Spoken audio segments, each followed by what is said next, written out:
मैं ब्रह्माजी भक्त Patna high court advocate आप सभी लोगों के नए नए वीडियो लेकर आते रहता हूं।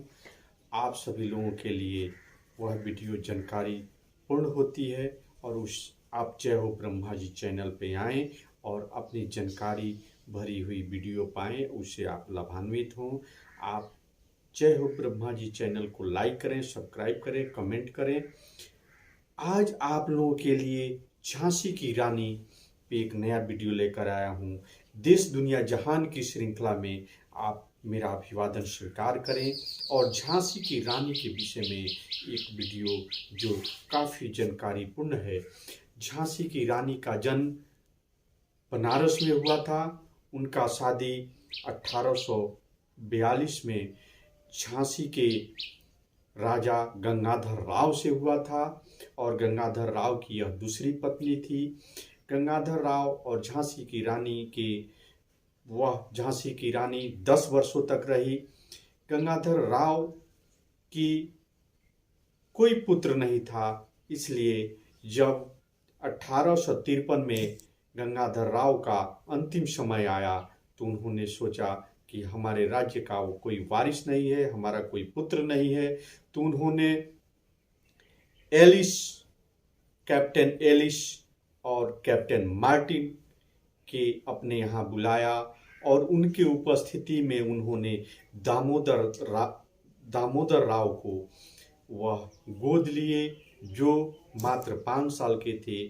दामोदर राव को गोद लेने के बाद उनकी मृत्यु हो गई और मृत्यु हो जाने के बाद लॉर्ड डलहौजी द्वारा झांसी के राज्य को हड़प लिया गया और हड़पने के बाद झांसी के किले से झांसी की रानी को हटा दिया गया और एक 3 मंजिले इमारत रानी महल में उनको रखा गया। वे जाकर वहाँ शिफ्ट हो गई और उन्होंने सोचा कि हम अपने मायके चले जाएं, लेकिन अंग्रेजों ने झांसी के दरबार में किले में एक बड़ा आयोजन किया और वहाँ पे उन्होंने जनता से और सभी लोगों से कहा कि हम झांसी की रानी का सम्मान करेंगे और झांसी का रानी का सम्मान करते हुए उनको पेंशन दे रहे हैं, इसलिए झांसी की रानी को मनाया गया। झांसी की रानी अपने रानी महल में 3 मंजिले महल में रहने के लिए तैयार हो गई और उन लोगों से भी पेंशन लेने लगी। लेकिन उसी बीच उन्होंने अपनी पुरानी शौक घुड़सवारी, तलवारबाजी ये कार्य करना उन्होंने शुरुआत कर दी और इसकी शुरुआत उन्होंने करने लगी।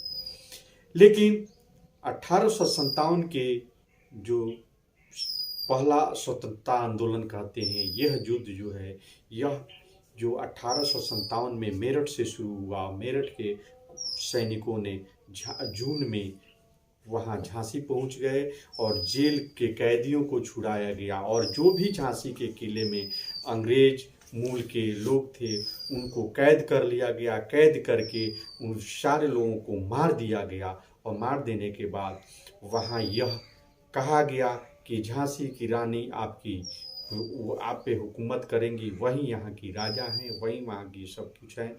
तो उन्होंने झांसी की किले में गई और अपना सिंहासन लगाया, वहाँ से राज्य करना शुरू कर दी और वे एक टकसाल भी बनाया और काफ़ी वे किले के अंतर्गत रसद मंगाने लगी, वो सारी व्यवस्था करने लगी और झांसी शहर, पूरे शहर में झांसी के किले के अगल बगल जितने भी वहाँ पे पेड़ थे उनको काट दिया गया कि अंग्रेज अगर हम पे आक्रमण करते हैं तो उनका गर्मी के महीने में काफ़ी उनको परेशानी होगी।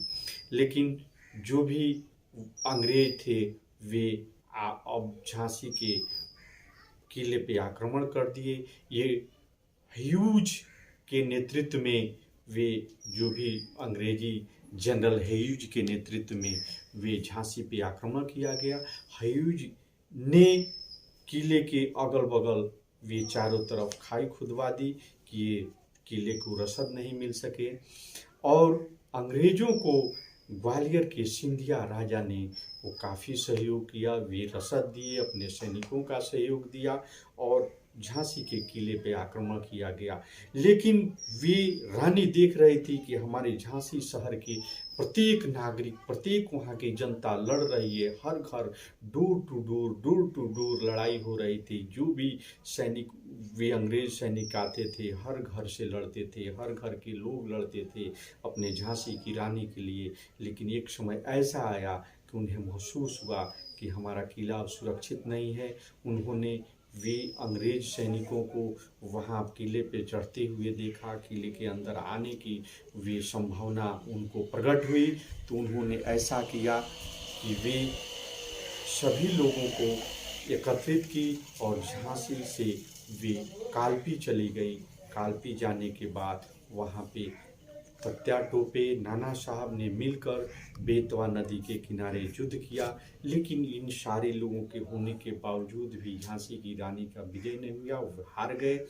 लेकिन उसी बीच उन्होंने वहाँ से ग्वालियर पे आक्रमण कर दी। ग्वालियर पे जो वहाँ के राजा सिंधिया थे, उन्होंने भागकर आगरा में शरण ली और वहाँ की ग्वालियर की जो सेना थी वे रानी से मिल गई और वहाँ पे वे राज्य करने लगी। लेकिन अंग्रेजों ने वहाँ पे आक्रमण किया। वहाँ पे जनरल ह्यूज और एड्रिक के नेतृत्व, कैप्टन एड्रिक के नेतृत्व में वे युद्ध कर रहे थे अंग्रेजों के द्वारा। तो युद्ध करते करते एक समय ऐसा आया कि वे, अंग्रेजी सेना बहुत विशाल थी, उनके पास काफ़ी हथियार थे, वे, इनके सैनिक कम थे। लेकिन उनके सैनिक कोई नहीं वहाँ से हटना ही नहीं चाहते थे, भागना भी नहीं चाहते थे। वे रानी के साथ हमेशा बने रहते थे। रानी भी वे लड़ाई करने के लिए तैयार रहीं और तैयार करती रहीं और अपने सैनिकों को मनोबल बढ़ाती रहीं। और वे जब भी क्षेत्र में, युद्ध के क्षेत्र में रहती थी, अपने सैनिकों का मनोबल बढ़ाती थी, बोलती रहती थी, चिल्लाती रहती थी। लेकिन अंग्रेजों का था कि हमको रानी को कैच कर लेना है, रानी को, झांसी की रानी को पकड़ लेना है। लेकिन एक समय ऐसा आया जो कि कोटा का सराय था, वहाँ पे अंग्रेजों ने, अंग्रेजी सेना उनकी सेना से दुगुनी थी और वे एक ऊँट की टुकड़ी जो थी, एड्रिक के नेतृत्व में रखा गया था, जो कि रिजर्व में था, वे उन पे आक्रमण कर दिया। उस समय रानी ने समझा कि ये अब यहाँ से दूर निकलना ही अच्छा है। तो उन्होंने 1 मील तक दूर गई और एक झरना पड़ा, वो झरना पे अपने घोड़े में एड़ लगाई और सोची कि एक एड़ लगाने के बाद झरना पार कर जाएंगे। झरना पार कर जाएंगे तो ये अंग्रेज़ों को पकड़ना हमारे लिए, अंग्रेज हमको पकड़ नहीं पाएंगे। लेकिन उनका घोड़ा पार नहीं किया। वे घोड़ा फिर दोबारा वे एड़ लगाई, लेकिन घोड़ा वहीं पे अड़ गया। तब तक अंग्रेजी सेना भी वहां आ चुकी थी और उसी समय एक अंग्रेज सैनिक ने उनके सीने में एक संगीन घोंप दिया, जो कि लगा उनको कि कोई हमको जैसे सांप काट देता है। और लेकिन वह सांप नहीं, संगीन था। संगीन के लगने के कारण खून उनसे बह रहा था। और तब तक वे वहाँ पे अंग्रेजी और भी सैनिक जो थे उन पे वार किए तो वे रानी के सर पे लगा। रानी का सर जो है फट गया, रानी अपने घोड़े से गिर गई। लेकिन वहाँ के जो भी उनके अंगरक्षक थे, रानी घोड़े से गिरी तो उनका अंगरक्षक जो था वहाँ पे उनको अपने कंधे पे लिया और कंधे पे लेकर वहाँ नज़दीक एक मंदिर में ले गया और मंदिर से वहाँ फिर फायरिंग होने लगी। वहाँ उनके जो भी अंगरक्षक थे फायरिंग कर रहे थे। वहाँ मंदिर का जो पुजारी था उनको सूखे हुए ओठों पे गंगा जल दिया। रानी फिर एक बार उनके पलके जो है झपकी और वे आवाज़ दी कि ये गले का हार जो है दामोदर के लिए, लेकिन वे निकालना चाहिए, निकाल नहीं पाई। और उसी समय जो है वहाँ का पुजारी जो था गले से वो उनका हार निकाला और अंगरक्षक को दिया और वे दामोदर के लिए दिया गया। लेकिन चारों तरफ से तब तक वहाँ पे अंग्रेजों ने उस मंदिर को घेर चुके थे। उसके चार दीवारी, वहाँ के जो भी पुजारी थे सभी लोग लड़ रहे थे और जो भी लड़ रहे थे वे रानी को बचाने के लिए लड़ रहे थे। लेकिन फिर एक बीच रानी के अपने शब्दों से बोली कि ये हमारा जो शरीर है जो है, लाश जो है या शरीर जो है अंग्रेज़ों के हाथ नहीं आना चाहिए। और उसके बाद जो है रानी का वे अंतिम सांस ली। तो वहाँ के जो भी उनके अंगरक्षक थे आनन फानन में वे लकड़ियों को इकट्ठा किए और वहीं पे रानी को जला दिया गया और चारों तरफ से उस मंदिर के अंतर्गत वहाँ पे वे फायरिंग हो रही थी। लास्ट में वहाँ पे ये देखा गया कि पहले एक जो है एक बंदूक शांत हुई, फिर दूसरी बंदूक शांत हुई, फिर तीसरी बंदूक, सारी जो है आवाज़ मंदिर के अंदर से कोई भी आवाज़ नहीं आ रहा था।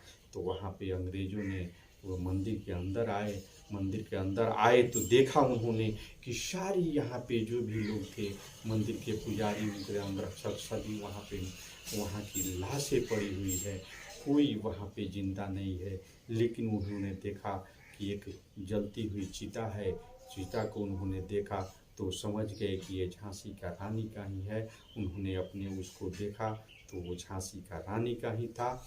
उन्होंने वहाँ पे झांसी की रानी, वह खूब लड़ी मर्दानी, वो तो झांसी वाली रानी थी।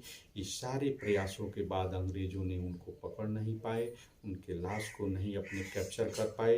वह झांसी की रानी थी। इसलिए आप सभी से निवेदन है कि आप हमारे चैनल पे बने रहें, आप हमारे चैनल को लाइक करें, सब्सक्राइब करें और ये देश दुनिया जहान की श्रृंखला में इतिहास के पन्नों में यह 1857 से झांसी की रानी से शुरू किया हुआ, अब धीरे धीरे एक एक करके हम इस पे ये 1857 के युद्ध के जो भी सेनानी हैं, जो भी स्वतंत्रता सेनानी है, जो भी वीर हैं, जो भी वीरंगना है, उसको बताएंगे।